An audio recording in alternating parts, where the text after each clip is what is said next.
کی سیر کرتے ہیں، اگر رحمان کی خبر پوچھنی ہو، توحید کی خبر پوچھنی ہو، توحید کی خبر پوچھنی ہو، توحید کی خبر پوچھنی ہو، تو الرحمن فاسأل بہ خبیرا، یہ ہیں وہ لوگ جو میں توحید کی خبر بتائیں گے کہ توحید کیا ہوتی ہے۔ انشاءاللہ جب میں توحید اور بطلان شرک پر اگلا موضوع کروں گا انشاءاللہ، تو اس وقت میں وہ صوفیہ کے سارے اقوال لاؤں گا اللہ تعالیٰ کی رحمت سے۔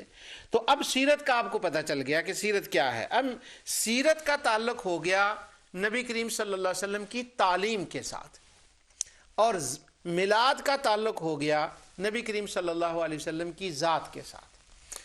اب میلاد پہلے ہے یا آپ کی تعلیم سیرت پہلے ہے؟ اب جب دونوں کو دیکھیں گے تو سیرت کا تعلق ہمارے شبہ ڈالنے والے دوستوں کے مطابق شروع ہوتا ہے جب نبی کریم صلی اللہ علیہ وسلم پر 40 سال کی عمر میں وحی آئی، اللہ تعالی نے وحی بھیجی، آپ نے تعلیم دی، آپ کا رہن سہن بتانا، کیسے آپ کا رہنا امت کو بتانا، تو یہ ہو گیا سیرت۔ تو سیرت شروع ہوئی جب نبی کریم صلی اللہ علیہ وسلم کی عمر مبارک 40 سال تک پہنچی اور وحی آئی، آپ نے اعلان نبوت فرمایا۔ وہ اعلان نبوت کا نہیں کہتے، وہ تو کہتے ہیں جب نبی بنائے گئے، یہ اعلان نبوت کا میں کہہ رہا ہوں کہ آپ نے اعلان نبوت فرمایا، وہاں سے ہوتی ہے سیرت شروع۔ اب میلاد کہاں سے شروع ہوتا ہے؟ تو میلاد تو بہت پیچھے سے شروع ہوتا ہے، میں نے عرض کیا تھا کہ میں اس ڈیٹیل میں نہیں جاؤں گا، وہ بہت مشہور باتیں ہیں کہ اللہ تعالی نے جب آپ کے نور کو تخلیق فرمایا، آپ کا عالم ارواح میں رہنا، انبیاء علیہ السلام کی پشتوں میں آنا، اور پھر حضور کا ولادت ہونا اس جہان کے اندر، تو یہ ساری باتیں کا تعلق ہے ذات سے، ولادت سے۔ تو وہ ولادت کے جو واقعات ہیں وہ تو سیرت سے بہت پہلے ہیں، تو اس کا مطلب ہوا کہ سیرت پر پہنچنے سے پہلے میلاد کا ذکر ضروری ہے۔ اگر میلاد نہ ہوتی تو سیرت وجود میں نہ آتی، تو میلاد جو سیرت ہے وہ تو بعد میں آتی ہے، تو میلاد پہلے آتا ہے۔ تو اگر 12 ربیع الاول کو ہی سیرت کرنی ہے تو یہ کیسے بھول سکتے ہیں کہ جس کی تعلیم کا ذکر کیا جائے، جس کی سیرت کا ذکر کیا جائے، اس کے میلاد کو چھوڑ دیا جائے اور میلاد کو بدعت، کفر، شرک، حرام کہہ کر ایک طرف رکھ دیا جائے؟ وہ 40 سال تک کیسے پہنچو گے؟ 40 سال تک پہنچنے سے پہلے اگر حضور کے عالم ارواح کے واقعات جو قرآن نے بیان کیے ہیں ان کو اگر بیان نہ بھی تم کرو، وہ جو حضور کی تخلیق اول کے واقعات ہیں ان کو بیان نہ بھی کرو، اگر یہیں سے سلسلہ شروع کر لو کہ جب نبی کریم صلی اللہ علیہ وسلم دنیا میں تشریف لائے تھے، اگر وہاں سے شروع کر کے سیرت تک پہنچنا ہے تو میلاد کے بغیر سیرت کیسی؟ سیرت پہلے ہے اور میلاد پہلے ہے اور سیرت بعد میں ہے۔ ہاں یہ بات درست ہے کہ میلاد کا مقصد تکمیل سیرت ہے، یعنی لوگوں کی سیرت جو ہے اس کو پورا کرنا نبی کریم صلی اللہ علیہ وسلم کی میلاد کا مقصد سیرت ہے، لیکن سیرت سے پہلے میلاد ضروری ہے۔ اب کتنی عجیب بات ہے کہ لوگ جو ہیں وہ سیرت کا نام لیں، ربیع الاول میں لیں، 12 ربیع الاول کو لیں، اور جو اسی دن جس کی وجہ سے سیرت بنی ہے اس کو وہ بدعت کہہ دیں۔ یہ پوری کتاب میرے پاس ہے، حکم الاحتمال بالمولد النبی، یہ ایسی کتاب ابن تیمیہ کی اقتضاء الصراط المستقیم ہے۔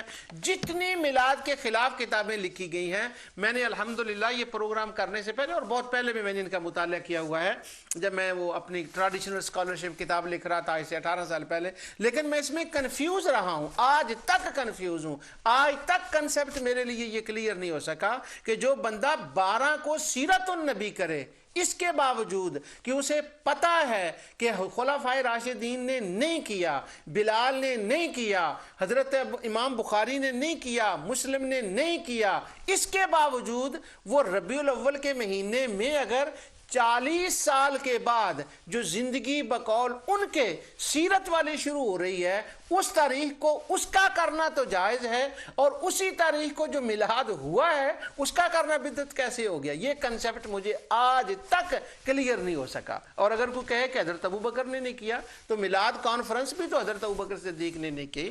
اگر کوئی کہے کہ میلاد النبی کی محفل جو ہے، جیسے حکم الاحتفال محفلوں کا حکم بیان کیا گیا ہے، کہ وہ حضرت علی مرتضیٰ نے نہیں کیا تو پھر یہ بھی تو نہیں کیا. تو اس کا مطلب یہ ہوا کہ یہاں بات کوئی اور ہے. اب میں آپ کو ایک واقعہ یہاں سناتا ہوں، پھر میں آپ کو وہ بات بتاتا ہوں کہ یہ بات میں نے سمجھانی ہے آپ کو، آپ کے سوری استغفر اللہ العظیم، سمجھانے کی میں بات نہیں کر رہا، بتانی کیوں ضروری سمجھی کہ کیوں بات. مسئلہ یہ ہوا کہ پوری دنیا میں اب ایک طریقہ، اس کو میں ٹیکٹکس خوارج کہتا ہوں ہمیشہ، وہ کرتے ہیں کہ لوگوں کو بلاتے ہیں کسی اور نام پر محفل کے اندر یا کسی مقام پر، اور پھر بتاتے ہیں وہاں کچھ اور. یہ ایک طریقہ ہے. ہمارے شہر کے اندر جہاں میں رہتا ہوں، آپ کہیں گے ساری پرابلم آپ کے شہر میں ہی ہوتی ہیں، کیسا؟ ایک بار ایک دوست نے مجھے فون کر کے کہا کہ آپ کے شہر میں اتنے ایسے لوگ رہتے ہیں تو آپ اس شہر کو چھوڑ دیں، ہمارے پاس نیوکاسل آ جائیں. اللہ اکبر. تو وہ ہمارے شہر میں، لیکن میں اپنے شہر کی مثال دیتا ہوں، یہ ہر شہر میں ہی ایسا ہوتا ہے، لیکن وہ چونکہ میں چشمدید گواہ ہوتا ہوں اس لیے میں اس بات کو وہ کر دیتا ہوں، ورنہ یہ آپ دنیا بھر میں ہر جگہ یہ ہوتی ہے. تو وہ ہمارے شہر میں اندر ایک 3-4 نوجوان ہیں یونیورسٹی میں، وہ اب تو وہ پڑھ چکے ہیں.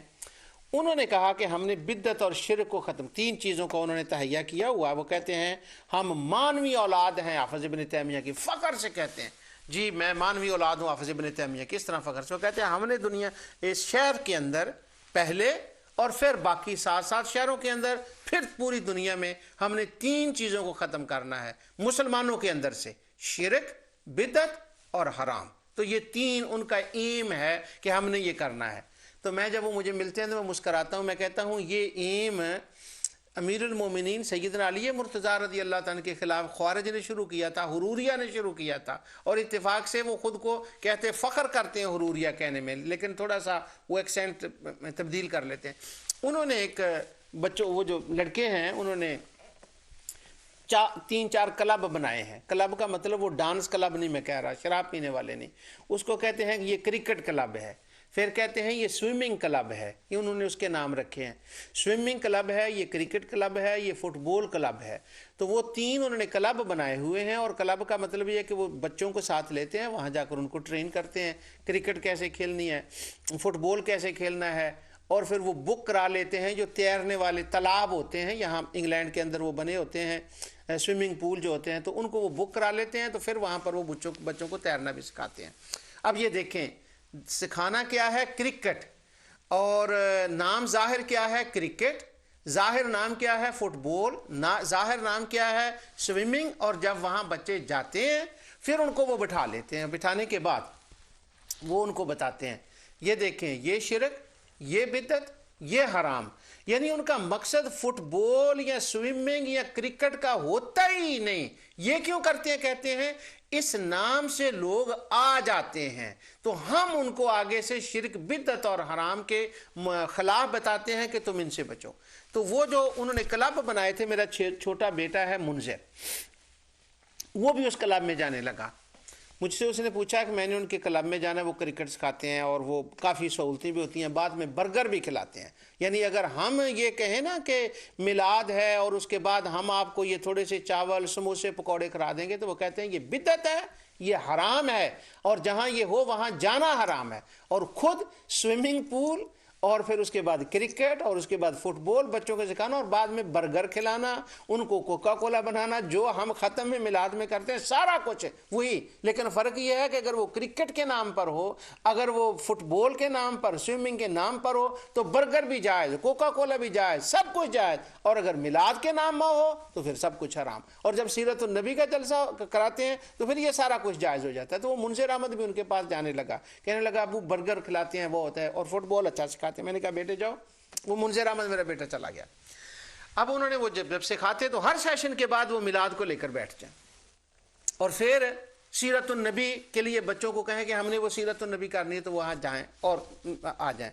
تو میرا بیٹا مجھے کہنے لگا ابو یہ بتائیں کہ سیرت النبی بھی صحابہ نے نہیں کیا، تو یہ سیرت النبی تو کے لیے ہمیں بلاتے ہیں، دعوت دیتے ہیں، لیفلیٹ دیتے ہیں، بلاتے ہیں، کہتے ہیں برگر کھلائیں گے، 3 سٹوری برگر کھلائیں گے، 1 سٹوری بھی نہیں. اب میں آپ کو ریسٹورنٹوں کی باتیں بتانے لگا ہوں، وہ مختلف قسم کے برگر ہوتے ہیں، 1 سٹوری برگر، 2 سٹوری اور 3 سٹوری کا 3 سٹوری برگر کھلاتے ہیں. تو آئے سیرت النبی میں. تو یہ میلاد میں بھی تو ہم یہی کچھ کرتے ہیں، تو یہ کیا مسئلہ کیا ہے؟ میلاد سے اتنے وہ مجھے کہتا ابو مجھے کنسیپٹ کلیئر ہونا چاہیے کہ میں تاکہ پہلے خود سمجھوں اور پھر میں ان تینوں کلبوں میں جا کر یہ بات کر سکوں، تو مجھے کلیئر کریں کہ یہ مسئلہ کیا ہے۔ میں نے اسے کہا بیٹا مسئلہ یہ ہے کہ نبی کریم صلی اللہ علیہ وسلم کی ذات ہو یا انبیاء علیہ السلام کی ذات ہو یا اولیاء اللہ کی ذات ہو، جب کسی بات میں ذات کا تعلق آئے گا تو یہ تمہارے جو کھلا رہے تمہیں سوئمنگ سکھا رہے ہیں نا، یا جتنے لوگ ہیں، وہ 10-11 سال میرے بیٹے کی عمر تھی، میں نے کہا یہ جو اس وقت ان کو بدعت، شرک اور حرام نظر آ جائے گا۔ کیوں؟ کہ وہاں بات ذات کی ہوگی۔ اب سیرت کے اندر بات ہے تعلیم کی، جب تعلیم کی بات کریں گے، نماز پڑھو، روزہ رکھو، حضور ایسے بیٹھتے تھے، ایسے اٹھتے تھے، ایسے سفر کرتے تھے، ایسے سوتے تھے، تو وہ کہتے ہیں یہ تو تعلیم ہے، تو یہاں کوئی شرک، بدعت، حرام کا خطرہ نہیں ہے۔ لیکن جب تم ذات کی بات کرو گے نا، اگر وہ وسیلہ ہے ذات کا تو پھر شرک، اگر وہ ذات کے حوالے سے ان کے احوال کو بیان کرو تو خطرہ ہے شرک ہے، اگر میلاد کی بات کرو چونکہ ذات کا نام آئے گا تو وہ خطرہ ہے شرک۔ یعنی اصل بات جو ان کے ذہن میں بیٹھی ہوئی ہے نا، وہ یہ ہے کہ ذات کی بات نہیں کرنی، نام کی بات نہیں کرنی، کام کی بات کرنی ہے۔ تو میں نے اپنے بیٹے کو سمجھایا کہ یہ بات ہے، اصل میں یہ سبب ہے۔ تو مجھے کہتا ہے کہ ذات سے اتنے وہ کیوں بھاگتے ہیں، اس کا کیا سبب ہے؟ اب وہ منظر والی باتیں میں آپ کو ازالہ شبہات میں سنا رہا ہوں، آپ کہیں گے یہ بات آپ گھر میں کر لیتے، منظر سے کر لی تھی، تو ہمیں بتانے کی کیا ضرورت ہے؟ کئی ذہن میں خیال آ سکتا ہے، لیکن مجھے یہ پتا ہے کہ میرے ناظرین جو ہے سننے والے، وہ اہل علم تو نہیں ہوتے، وہ تو عام لوگ ہوتے ہیں، تو اگر یہ باتیں منظر کا کام آ سکتی ہیں تو انشاءاللہ ہو سکتا ہے کسی اور کے کام بھی آ جائے۔ اب ذات کا وہ اتنا کیوں خلاف ہیں کہ ذات کا وسیلہ بھی نہیں، ذات کی طرف سفر روضہ شریف کی طرف کر کے بھی جانا نہیں ہے، ذات کا وسیلہ بھی نہیں دینا، ذات میلاد آ گیا وہ بھی نہیں کرنا، یہ کیوں ہے؟ اس کا سبب یہ ہے کہ ان کے ذہن میں ایک شبہ بیٹھا ہوا ہے، اور اس شبے کا نور ٹی وی سے الحمدللہ بڑی عمدہ طریقے سے میں نے اس کا پورا زور لگا کے اس کا ازالہ کرنے کی کوشش کی ہے۔ خدا بہتر جانتا ہے کہ وہ کہاں تک بات کامیاب ہوئی، کتنے لوگوں کو سمجھ آئی ہے یا کیا نہیں، لیکن میلاد کا تعلق بھی اسی سے جا کر جڑتا ہے۔ وہ یہ ہے کہ ان کے ذہن میں یہ شبہ بیٹھا ہوا ہے کہ جو انبیاء ہوتے ہیں اگر ان کی ذات کی بات کریں، ان کی ذات کا ادب کریں، ان کے معجزات کا بیان کریں، ان کی ذات کے حوالے سے بات کریں تو کیا ہوگا، یا اولیاء کی ذات کے حوالے سے بات کریں تو کیا ہوگا کہ لوگ ان قریب ان کے بت بنا لیں گے اور بت بنا کر ان کو پوجنے لگیں گے۔ تو یہ ان کے ذہن میں، دل میں ایک ڈر پیدا ہوا ہے۔ وہ کہتے ہیں اگر ذات کی بات کی، ذات کا وسیلہ دیا، ذات کا میلاد منایا، ذات کی بات کی، تو کہیں لوگ کل کو بت نہ بنا لیں۔ بھی کیوں بنا لیں گے؟ وہ کہتے ہیں اس لیے کہ پہلے زمانے میں بھی کچھ نیک لوگ تھے، لوگوں نے ان کے بت بنا لیے تھے جانے کے بعد، تو ہمیں یہ خطرہ ہے کہ اگر میلاد میں ذات مصطفیٰ کی بات کی گئی، حسن مصطفیٰ کی بات کی گئی، معجزات مصطفیٰ کی بات کی گئی، ولادت مصطفیٰ کی بات کی گئی، تو ہوگا کیا؟ اس امت کا تعلق ذات مصطفیٰ سے جڑ جائے گا، وہ ان کی ذات کی باتیں کرنے لگیں گے۔ جب ذات کی باتیں ہوں گی تو کل کو کون جانتا ہے، ہو سکتا ہے کہ کوئی حضور کا بت بنا کر پوجنے لگ جائے۔ استغفر اللہ العظیم۔ تو یہ بیماری ہے ہر طرف سے جو ان کے ذہن میں ہے، ورنہ ربیع الاول کو تو وہ خود سیرت النبی کرتے ہیں، تو وہ سیرت النبی کیوں کرتے ہیں؟ میں نے ان کو، بیٹے کو بتایا کہ چونکہ ان کے ذہن میں یہ خیال ہے کہ اس سے کچھ شرک بدعت نہیں ہونے والا اور میلاد سے ہونے والا، اس لیے اس کی مخالفت میں پورا زور جو ہے وہ لگا رہے ہیں۔ میں آپ کو یہاں ایک مولانا بات سناؤں۔ مولانا بشیر صاحب رحمۃ اللہ تعالی علیہ کی کتاب میں، ان کی وہ کتاب تھی وائز کی جو ہے نا، وہ واز کرنے کے طریقے پر جو انہوں نے کتاب لکھی، بچپن میں میں نے یہ بات ان کی کتاب میں پڑھی تھی، اور آج مجھے وہ بات کر کے سمجھانے میں شاید زیادہ کچھ فائدہ ہوگا۔ وہ بات یہ تھی کہ مولانا بشیر صاحب رحمۃ اللہ علیہ نے لکھا کہ کوئی بندہ ایک حکیم صاحب کے پاس گیا، اس نے جا کر کہا کہ میرے سر کو کچھ درد رہتا ہے، کافی عمر کا تھا۔ تو وہ حکیم صاحب کہنے لگے کہ یہ آپ کو کمزوری ہے۔ اس نے کہا میرے گھٹنوں میں درد رہتا ہے. اس نے کہا حکیم صاحب نے کہا یہ کمزوری ہے. اس نے کہا میری بیک میں درد رہتا ہے. وہ کہنے لگا کمزوری ہے. تو اس نے کہا میرے جو ہے پاؤں جو ہے نا وہ لڑکھڑاتے ہیں جب میں چلتا ہوں. تو حکیم صاحب نے کہا یہ کمزوری ہے. تو وہ بندہ جل کر نہ غصے میں آ کر ان کو کہنے لگا تمہیں کوئی اور آتا بھی ہے کہ نہیں ہر بات میں کمزوری. تو جب وہ غصے میں جل کر بولا نا غصے سے, کہنے لگا تمہیں کچھ اور آتا بھی ہے کہ نہیں ہر بات میں یہ کمزوری ہے. تو وہ کہنے لگے, حکیم صاحب کہنے لگے یہ بھی کمزوری کی وجہ سے تمہیں غصہ آیا ہے. اسی طرح سے یہ بات سمجھانے میں مجھے آسانی میں نے اس لیے محسوس کی ہے کہ اگر آپ ذات کو جہاں جہاں ذات کی بات آئے گی, چونکہ ذہن میں ایک ڈر بیٹھا ہوا ہے کہ کہیں وہ ایسا نہ ہو جائے کہ بت نہ بنا لیں, اس وجہ سے میلاد جو ہے اس کی مخالفت کا اصل سبب یہ نہیں ہے کہ حضرت ابوبکر صدیق نے نہیں کیا, حضرت عمر نے نہیں کیا, حضرت عثمان نے, حضرت علی نے نہیں کیا, بخاری مسلم نے کیا. دعائی خدا کی یہ بالکل سبب نہیں ہے. کیوں؟ اگر یہی سبب ہے تو یہ سبب تو سیرت النبی کے اوپر بھی آتا ہے. اصل سبب کیا ہے کہ ذات کے حوالے سے کہیں لوگ بت نہ بنا لے. حالانکہ میں یہ بات کلیئر کر چکا ہوں 12 مرتبہ, پہلے زمانے میں کسی نیک بندے کے بت نہیں بنائے گئے. وہ تو سارے جتنے بت تھے وہ تو سارے کے سارے بنائے گئے تھے ستاروں کے. وہ تو ستاروں کے سارے بت جو تھے نا وہ بت بنائے گئے تھے, اور وہ ستاروں کے بتوں تھے اور انہی کے ناموں کی جی تھے وہ کرتے تھے, ذبح بھی کرتے تھے اور وہ سارا کچھ کرتے تھے. ابھی میں ایک ریفرنس آپ کو بتا تو میں یہ رہا ہوں, لیکن یہ ساتھ ہے اب وہ بات آ گئی ہے تو ایک جملے میں آپ کو وہ بتا دیتا ہوں حافظ ابن تیمیہ کی کتاب سے. اب انہوں نے ایک یہ باب لکھا ہے اقتداء الصراط المستقیم کے اندر, تو اس باب کا نام انہوں نے لکھا ہے الذبح للکواکب وللجن, کہ وہ مشرکین جو تھے وہ ذبح کیا کرتے تھے, ذبح کے وقت نام لیا کرتے تھے ستاروں کے اور جنوں کے. اور آگے وہ کہتے ہیں کہ وہ اس لیے کرتے تھے کہ الا اولیاء, کہ یہ ان کے اولیاء تھے, والکواکب بالذہب والبخور ونحو ذالک. اچھا, وہ صرف میرا یہ بات کرنے کا مقصد ہے کہ وہ تو ان کے تھے, بت تو ان کے تھے, نیک ولی اللہ کے کبھی تو بت بنے ہی نہیں. اب ان کے ہاں یہ مسئلہ پیدا انہوں نے شروع کر لیا کہ نہیں جی یہ جو ہے نا ہم نے کرنا ہے, اس کا یہی چیز کرنی ہے. یہ ڈر یعنی پیدا ہو گیا کہ اس ڈر کی وجہ سے ہم نے میلاد نہیں منانا. اللہ اکبر. تو یہ اب میں اس کا آپ کو دوسرا اس کا یہ بتا دیتا ہوں یہاں پر, جہاں تک اس بات کا تعلق ہے کہ ہم عام طور پر وہ سنتے ہیں کہ جی اب اس کے اوپر جو ہے نا وہ جو شبہات لاتے ہیں, وہ شبہات یہ لاتے ہیں کہ جی نبی کریم صلی اللہ علیہ وسلم 12 کا تو پیدا ہی نہیں ہوئے, حضور نبی کریم صلی اللہ علیہ وسلم کو تو 12 کو تو آپ کا وصال ہو گیا. اللہ اکبر. آج یہ جو ہے نا یہ صرف ایکسکیوزز ہیں, اصل مسئلہ جو ہے وہ ذات کا ہے, اصل مسئلہ ذات کا ہے. اب وہ 12 کو پیدا ہوئے کہ نہیں, آپ کی 12 کو وفات ہوئی ہے کہ نہیں, یہ انشاءاللہ میں آگے چل کر بتاتا ہوں.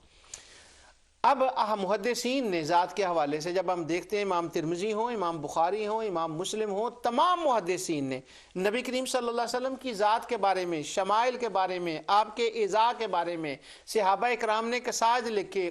معبد کا وہ قصیدہ مشہور ہے, ان کے اشعار حافظ ابن کثیر نے اس کو لکھا, ذہبی نے لکھا, سب طبری نے لکھا کہ وہ حضرت معبد جو تھی وہ نبی کریم صلی اللہ علیہ وسلم کا حلیہ کیسے بیان کرتی ہیں, صحابہ حلیہ کیسے بیان کرتے تھے. امام بخاری نے حلیہ کو بیان کیا, امام مسلم نے حلیہ کو بیان کیا. تو یہ تو ساری ذات کی باتیں ہیں کہ انہوں نے اشعار میں بیان کیا. اور نبی کریم صلی اللہ علیہ وسلم کی ذات کا جہاں تک تعلق ہے, قرآن کریم میں سینکڑوں آیات ہیں جن میں اللہ تعالیٰ نے نبی کریم صلی اللہ علیہ وسلم کے حلیے کو, آپ کی کیفیت کو, آپ کی ذات کو بیان کیا ہے. اب حضور کے ہیں 2 حصے, ایک ہے نبی کریم صلی اللہ علیہ وسلم کی ذات, ایک ہے تعلیم. ہم ذات کو بھی مانتے ہیں اور تعلیم کو بھی مانتے ہیں, کیونکہ نبی کریم صلی اللہ علیہ وسلم کی ذات جو ہے اعلان نبوت سے پہلے جو آپ کی زندگی تھی وہ بھی کوئی عام زندگی نہیں تھی, وہ بھی ایک نبی کی زندگی تھی. اللہ تعالیٰ نے اس سے آپ کو محفوظ فرمایا تھا. اب آپ کے اعلان نبوت سے پہلے کی زندگی کا مطلب ہی کوئی نہیں ہے, اس کا معنی ہی کوئی نہیں ہے. اللہ تعالیٰ تو اس جوانی کی قسمیں اٹھاتا ہے. قرآن کریم میں اللہ تعالیٰ نے فرمایا لعمرک انہم لفی سکرتہم یعمہون، یہ اعلان نبوت سے پہلے کی زندگی کی بات ہے کہ اے میرے حبیب مجھے تیری عمر کی قسم۔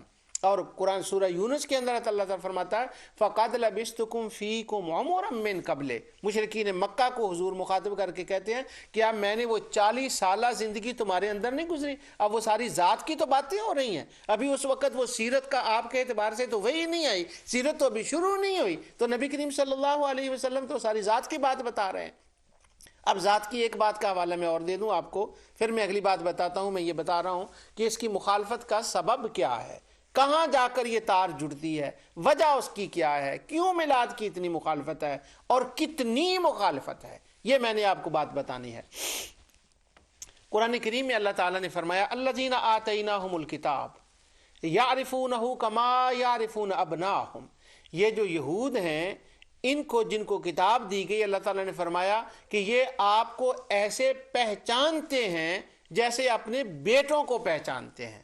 اب جب کہ کوئی بندہ بیٹے کو پہچانتا ہے تو اس کی تعلیم سے پہچانتا ہے، وہ بیٹے کو اس لیے پہچانتا ہے کہ میرے بیٹے نے یہ اچھی باتیں کی ہیں، وہ بیٹے کو اس نظر سے پہچانتا ہے کہ اس نے فلاں امتحان میں کامیابی اختیار کی ہے، بیٹے کو اس وجہ سے پہچانتا ہے کہ اس نے پی ایچ ڈی کیا ہے، ماسٹر کیا ہے، بیرسٹری کی ہے، MBBS کیا ہے، یہ عالم بنا، اس وجہ سے بیٹے کو پہچانتا ہے۔ وہ تو کبھی جا کر بنتا ہے، بیٹے کو تو وہ بچپن سے پہچانتا ہے۔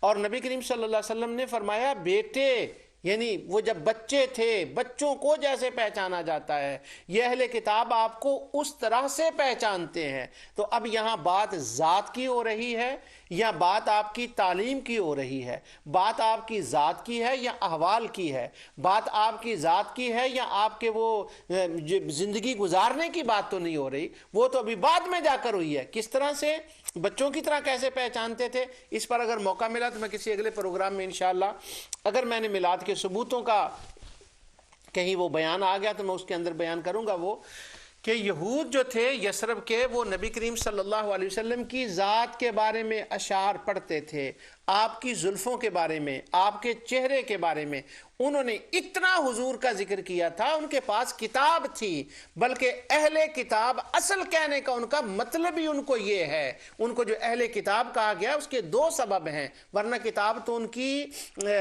تحریف شدہ تھی، وہ تو بدل ہو گئی تھی، اس میں تغیر کہا گیا تھا، انہوں نے نکال لیا تھا اور اندر داخل کر دیا تھا۔ وہ خدا کی کتاب کہاں تھی کہ ان کو اہل کتاب کہا جاتا؟ ان کو اہل کتاب کہنے کے دو سبب تھے، ایک تو وہ کتاب، ایک تو وہ ہے نا جو بائبل آج کل چند کتابوں کا حصہ ہے، ان کی نہیں میں بات کر رہا، نام اس کو مانتے ہیں۔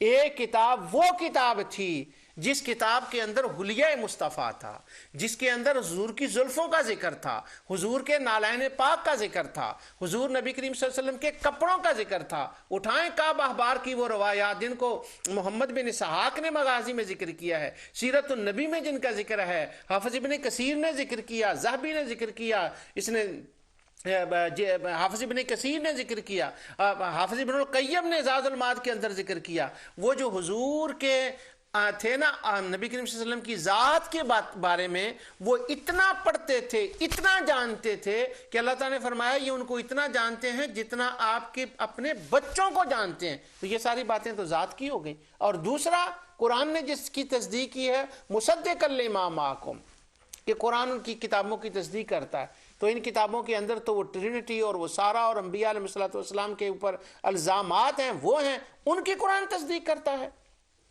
ہمارے نور ٹی وی سے ایک پروگرام ہے، اس پروگرام کا نام ہے اللہ کا دین، علامہ عاصم نیروی صاحب اس کے ہوسٹ ہوتے ہیں، اور شیخ یوسف عبداللہ، شیخ عبداللہ ان کا نام ہے، جو نئے مسلمان ہیں ماشاءاللہ، وہ بیان کرتے ہیں ایسا علمی پروگرام اسلام اور عیسائیت کے اوپر۔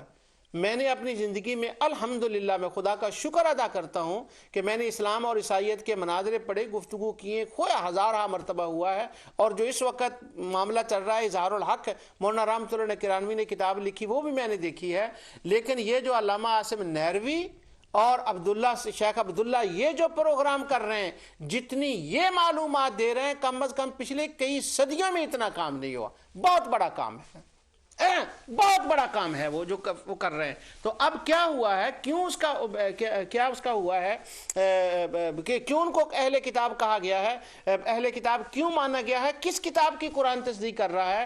وہ ان کتابوں کے اندر جو آمد مصطفیٰ کا ذکر ہے, ان کراتیس کا, ان ورقوں کا, ان نشانیوں کا جو حضور کے بارے میں کہی گئی ہیں, ان کو ماننے والوں کو اللہ اہل کتاب کہتا ہے. یا اللہ تعالیٰ اس کے بارے میں کہ اہل کتاب کہتا ہے وہ جس کتابوں میں حلیہ مصطفیٰ لکھا تھا. اللہ تعالیٰ فرماتا ہے الذین یتبعون الرسول النبی الامی الذی یجدونہ مکتوبا عندہم فی التوراۃ والانجیل. اس نبی کے بارے میں تمہارے تورات انجیل میں تمہارے سامنے لکھا ہوا ہے, تو وہ سارا ذات مصطفیٰ تھا. تو اس کا مطلب ہوا ذات مصطفیٰ سے کہیں نہیں جا سکتے. اب مجھے اشارہ بھی ہو گیا, میں ختم کر رہا ہوں, اور یہ بات میں نے آپ سے ضروری کرنی ہے. جہاں تک میلاد کا تعلق ہے کہ نبی کریم صلی اللہ علیہ وسلم کا میلاد کرنا چاہیے یا نہیں, یہ میں نے آپ کو مفتی صاحب رحمۃ اللہ علیہ کی کتاب سے پڑھ کر بتا دیا کہ یہ مستحب ہے اور یہ جائز ہے. اور اگر کوئی نہ کرے, وہ کہے کہ میں نے نہیں کرنا, تو ہم اس کو شوٹ بھی نہیں کرتے, اس کے اوپر کفر کا فتویٰ بھی نہیں لگاتے. یہ اس کی بدقسمتی ہے, وہ نہ کرے. اور کن کن نے کیا ہے یہ میں آگے جا کر بتاؤں گا انشاءاللہ اگلے پروگراموں میں. ایک بات میں آپ کو بتا دوں, ہم یہ کہتے ہیں کہ اگر کوئی میلاد نہ کرے تو نہ کرے, اس کی مرضی لگی, لیکن کرنے والوں کے اوپر کیا ظلم ہوتا ہے. کرنے والوں کے بارے میں یہ برین واش کیا جاتا ہے کہ نبی کریم صلی اللہ علیہ وسلم کی تو وفات ہو گئی 12 ربیع الاول کو, اور یہ جو لوگ میلاد کرتے ہیں, اب یہ دیکھیں برین واشنگ کس طرح سے ہوتی ہے. وہ کہتے ہیں یہ جو لوگ میلاد کرتے ہیں نعوذ باللہ من ذالک, یہ تو نبی کریم صلی اللہ علیہ وسلم کے جانے کی دنیا سے خوشی مناتے ہیں. اس لیے جہاں میلاد کا جلسہ ہو, ایک جیکٹ وہ بم بلاسٹ والی پہن لو اور ختم کر دو ان کو, کود پڑو ان کے اوپر. کیوں کہ یہ میلاد کر رہے ہیں. اور نشت کراچی کے اندر اس طرح سے ہوا, میلاد کرنے والوں کو شہید کیا گیا. اگر جواز اور عدم جواز کی بات ہے, اگر استحباب کی بات ہے, کوئی نہ کرے, ہمیں اس سے کیا ہے. ہمیں جو اختلاف ہے, ہم جو اتنے دلائل دے رہے ہیں, اس کی وجہ یہ ہے کہ میلاد منانے والوں کے خون کو حلال قرار دے دیا گیا ہے. فیصل آباد کے اندر جلوس نکلا, اور جلوس جو تھا وہ یہ بتایا گیا کہ یہ رسول اللہ کا جلوس نکال رہے ہیں. اور جلوس کے دو مطلب ہوتے ہیں اردو زبان کے اندر. کبھی یہ ہوتا ہے کہ کسی کی شان و شوکت اظہار کا جلوس نکالنا, وہ صرف جائز ہے, ہم اس کو یہ نہیں کہہ رہے کہ وہ سنت ہے, وہ جائز ہوتا ہے. اور دوسرا کہ جلوس کا مطلب وہ کہتا ہے, بندہ اردو میں کہتے ہیں وہ فلاں نے تو فلاں کا جلوس نکال دیا, یعنی اس کی مخالفت کر دی, اس کی حد تک کر دی, اس کی بے عزتی کر دا, اس کا یہ کر دیا. وہ تو وہ نیگیٹو معنی میں آتا ہے کہ فلاں نے فلاں کا جلوس نکال دیا. اب فیصل آباد کے اندر برین واشنگ کی گئی کہ نبی کریم صلی اللہ علیہ وسلم کا جلوس نکالتے ہیں, تو وہ دوسرے معنی میں لیا گیا. دیکھو یہ ایسے لوگ ہیں, یہ حضور کی وفات کی خوشی کرتے ہیں, نعوذ باللہ من ذالک, استغفر اللہ العظیم. یہ تو حضور کا جلوس نکالتے ہیں نیگیٹو, اور بچوں کو وہ ٹھا کر دی اور ان کو استغفر اللہ العظیم ایسے کر دیا. وہ میرے کیا اس کا نام لیتے ہیں, وہ شیخو پورے کے اندر ایک جگہ ہے سلیم کوٹ, میرے وہ سسرال وہاں پر رہتے ہیں, تو میری اہلیہ کے والدین وہاں رہتے ہیں, اور میرے لیے وہ بڑا مقدس جگہ ہے, آپ سمجھتے ہیں میری مجبوری کو. تو وہاں پر وہ میلاد النبی کا جلسہ, تو وہاں انہوں نے جھنڈیاں لگائیں, اور کچھ لوگ آئے تو انہوں نے گولیوں سے چھلنی رات کو کر دیا جلنیوں کو, کہ یہ تو نبی کریم صلی اللہ علیہ وسلم کی وفات کی خوشی میں کیا گیا. استغفر اللہ العظیم. یعنی یہ دیکھیں نیگیٹو اس کا مطلب کس طرح سے نکالا جاتا ہے. اور ہم کیا کہہ رہے ہیں, ہم کہتے ہیں یہ میلاد النبی صلی اللہ علیہ وسلم کا جو جلوس ہے, اس کا مطلب ہوتا ہے حضور کی خوشی کا اظہار کرنا, آپ کی آمد کا, اور نبی کریم صلی اللہ علیہ وسلم کی آمد پر جو ہم اللہ کا شکر ادا کرتے ہیں, آپ کی ولادت کے واقعات کو بیان کرتے ہیں, یہ نبی کریم صلی اللہ علیہ وسلم کے آنے کی خوشی ہے. نعوذ باللہ من ذالک. وہ جانے کا تو ایک کافر ہو سکتا ہے, کوئی سکھ, کوئی ایسا ہو سکتا ہے جو, بلکہ یہاں پر تو سکھ بھی نبی کریم صلی اللہ علیہ وسلم کی آمد کے جلوس کے اوپر وہ شامل ہوتے ہیں, خوشی کا اظہار کرتے ہیں. تو اس لیے میلاد کی مخالفت میں دہشت گردی کرنا اور ان کے خون کو حلال قرار دینا, یہ بالکل درست نہیں ہے. یہ میلاد النبی صلی اللہ علیہ وسلم کے پروگرام جو ہوتے ہیں, جو محافل ہوتی ہیں, یہ اللہ تعالیٰ کی قربت کا وسیلہ اور اللہ تعالیٰ کی رحمت کے حصول کا وسیلہ، ذریعہ اور سبب ہیں، اس لیے ہم میلاد کرتے ہیں۔